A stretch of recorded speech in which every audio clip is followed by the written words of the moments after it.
Our strength, SUAANGAN, is in our people, in our art, and in our culture.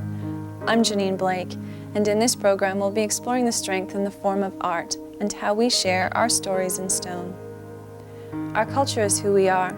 We maintain that culture with our traditions, and our art is how we express it. Long ago, before carving was considered an art form, it was an everyday craft, and the Inuvialuit would carve their personal stories into traditional materials, such as whalebone or this antler. It was similar to the way we take snapshots today, but back then we didn't have cameras yet, so to capture the events of our lives, we recorded the images in stone. These snapshots in stone told stories about everyday life, from hunting to seasonal travel. And we traveled a lot. Our people were as migratory as the animals they followed. In the spring, we went to our rat camps to hunt for muskrat and geese. In the summer, we moved on to the whaling camps on the coast. Later in the season, we'd pick berries and fish. In the fall, we'd follow the caribou. And finally, when most of our supplies were full for the winter, we'd settle into our homes. This was our time to be with family and to quietly reflect on the adventures of our travels. It was at this time that our stories would take shape in stone.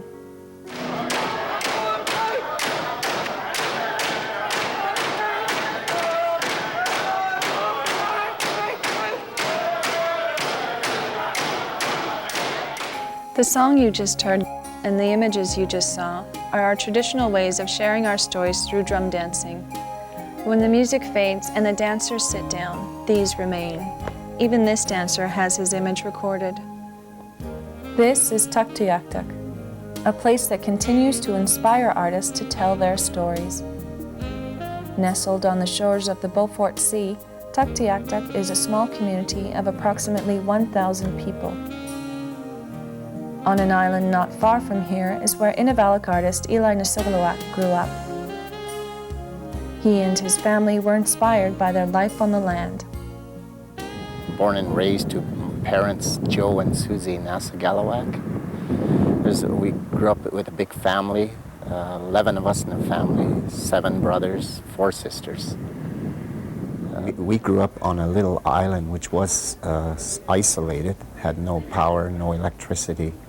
So we grew up hardworking because we had to go and hitch up the dogs to get wood and find the wood through about 4 or 5 feet of snow and pile all the logs onto the sled and take it home and cut the wood and chop it up and have it ready for the day and for the next day. And then after that we'd go out to get the ice and for our drinking water. So every day was those needful chores that we had to do. The land wasn't Eli's only inspiration. His family also inspired him. His mother, Susie Nasogaloak, was a wonderful artist who made Inuit dolls and wall hangings depicting northern life. And Eli's father, Joe, chose carving as his way of telling stories, and he shared this skill with his children. Dad carved in bone and carved some birds and things like that, so that definitely was a big influence towards us and something for us to look forward to also growing up. Our most valuable resource is our elders, and Eli learned a great deal from watching them carve their stories. Get a lot of inspiration from the land, from the animals, and also from the culture that I grew up in, and also from the elders that carved in Tuktoyaktuk. I used to watch them carve with hand tools, and mostly were carving in bone. One interesting thing was to go see some of the older people carving outside their places, and there was a lot of elders at that time who did carve mostly in bone, hardly in soapstone. That was a lot. It influenced us a lot, and it gave us the encouragement to do the same. Eli Nasogaloak, sharing the tradition of telling our stories in stone, inspired by his family, the elders, and the landscape. When we return, we'll discover how his life as an artist began. You might be surprised at how early he started.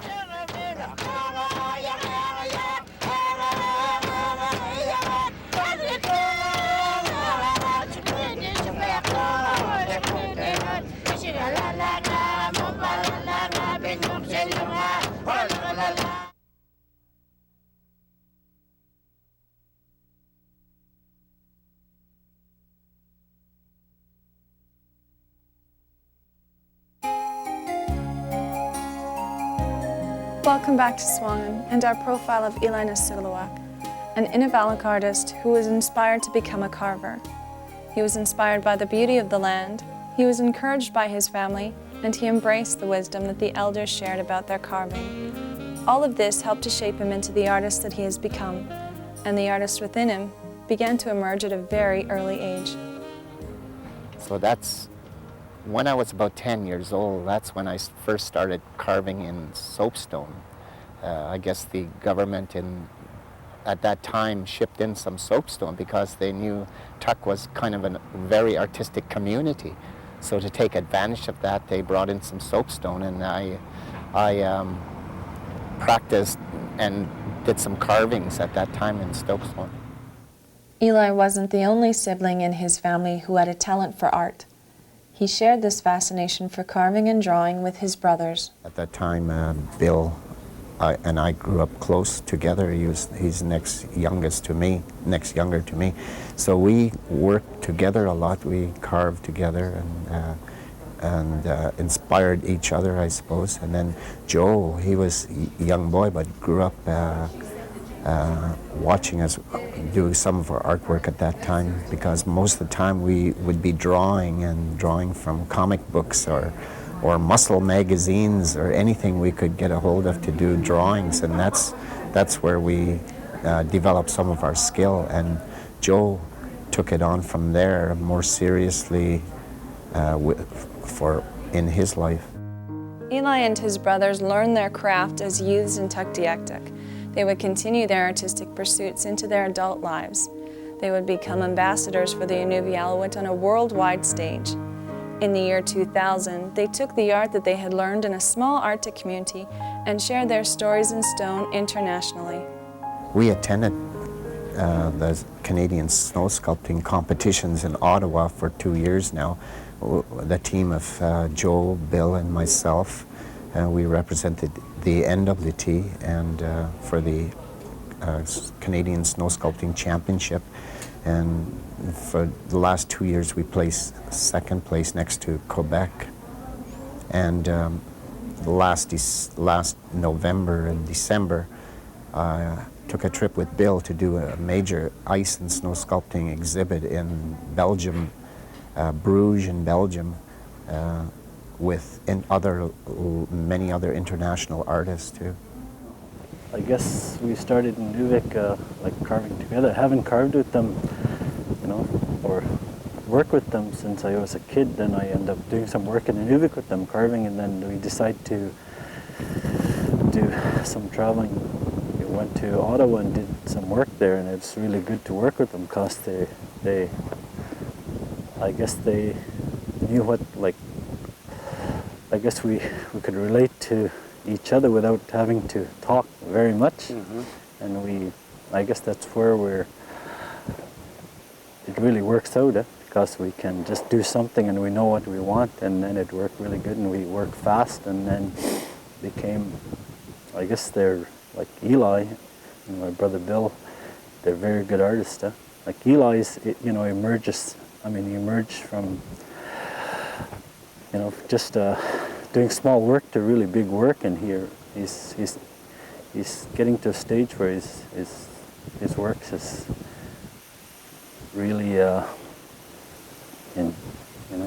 detailed and really good work. Well,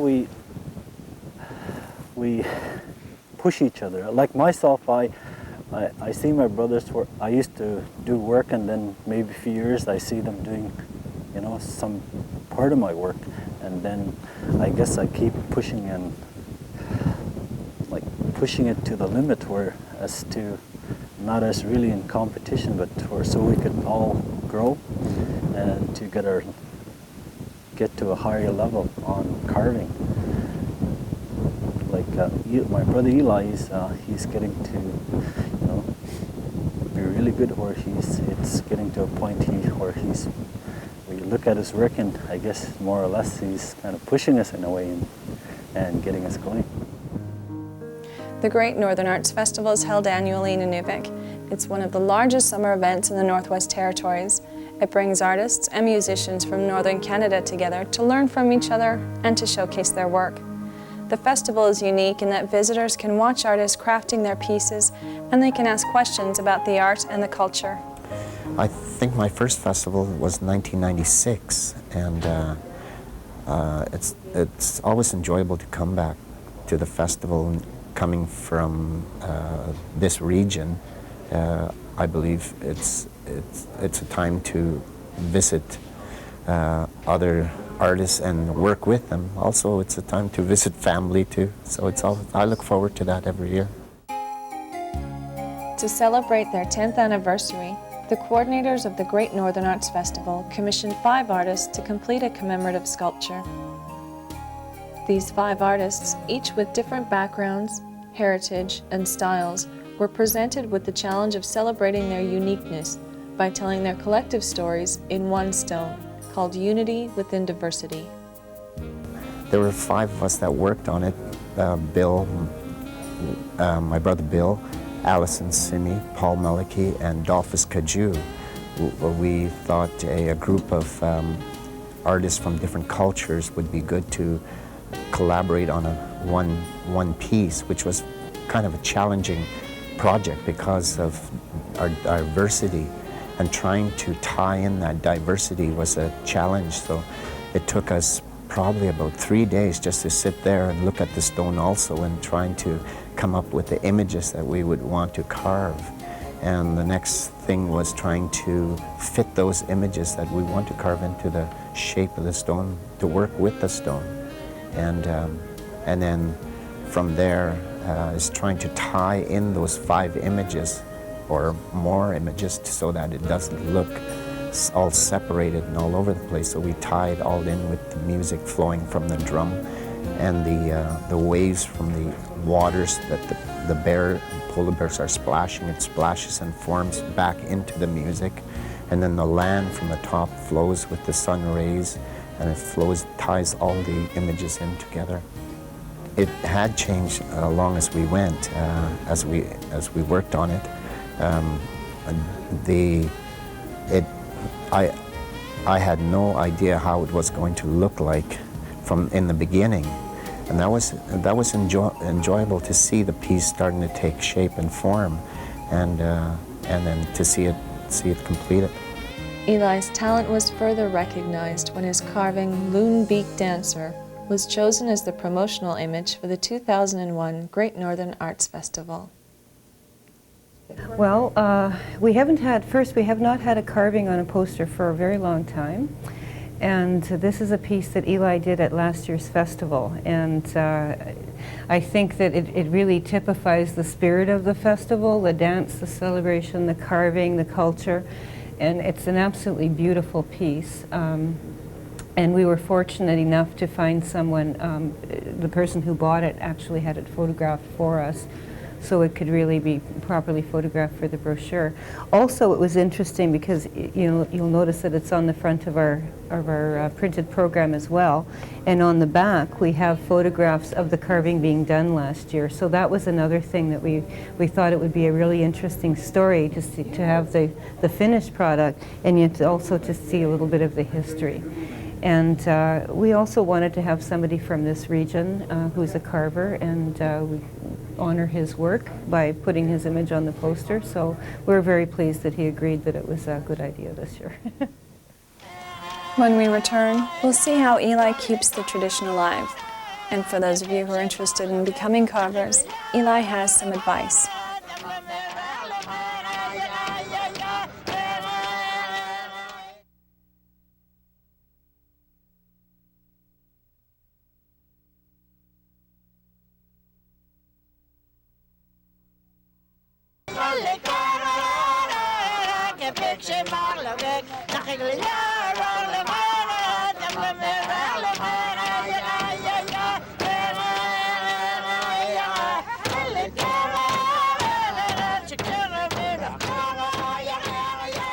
Welcome back to SUAANGAN. At this point in our story about Inuvialuit artist Eli Nasogaloak, we've seen how he has developed as an artist, how his family, the land, and the elders have had an effect on his development.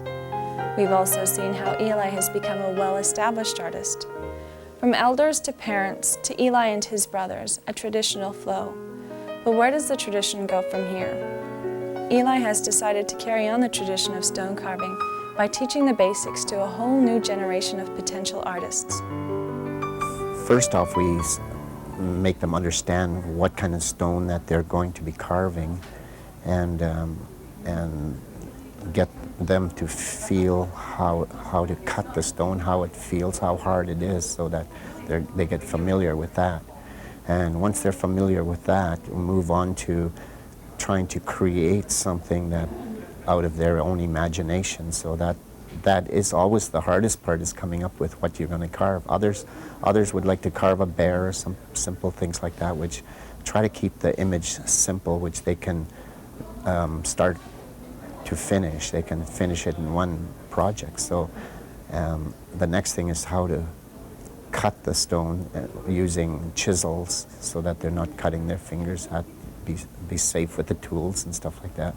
And then for my class, I moved them on to using a power tool, which is called a Fordham, and has interchangeable bits so that you can carve different shapes. So had them go through the procedure of learning how to use the tool and safe handling of the tool, and then they began to carve with that. So right now they're shaping out their forms and trying to come up with the forms, and they're doing really good. Some of the students have a preconceived idea what they want. Like one of them wanted to do a bear, so we take this stone that's not too large, just the right size, so that they can be able to finish the project in a two-day session. So the size is important, and the hardness of the stone is important. We don't want them working on too hard a stone, or they'll get frustrated. So we use a softer one called Brazilian soapstone, and that is a good stone to teach them on, because it takes high detail also. So that's usually how the process of trying to get an image for carving. Those were the basics of carving, but as a teacher, you not only share skills, there is also a sharing of knowledge and wisdom as well. This sharing of experiences from generation to generation is the last link in the chain. Without it, our tradition and our culture dies. I would say that they've chosen a very good career if they want to take carving as a serious career, and to work hard at it, and enjoy what you're doing, and don't worry about the pieces, trying to make pieces as fast as you can. Just do the best you can. I always say the artwork will take care of you. He's the greatest. He's like a brother that is really close to you. He can listen to you and talk with you. As a young child, he was like a brother that I always look up to, and I guess I still do.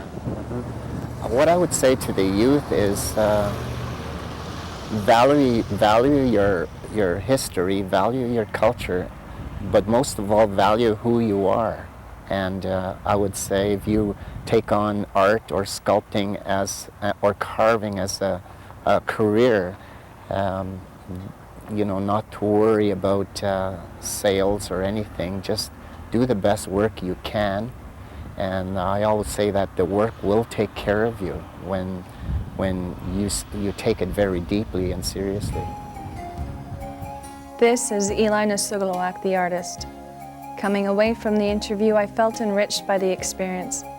As an Inuvialuit, it's sometimes easy to lose sight of what's important, and I truly appreciated listening to this quiet man speak so strongly about his pride in our culture. Eli makes you remember the beauty of our land. He makes you remember the importance of our elders and our rich culture and heritage. Let's take a look now at some of the images that inspired Eli Nasogaloak.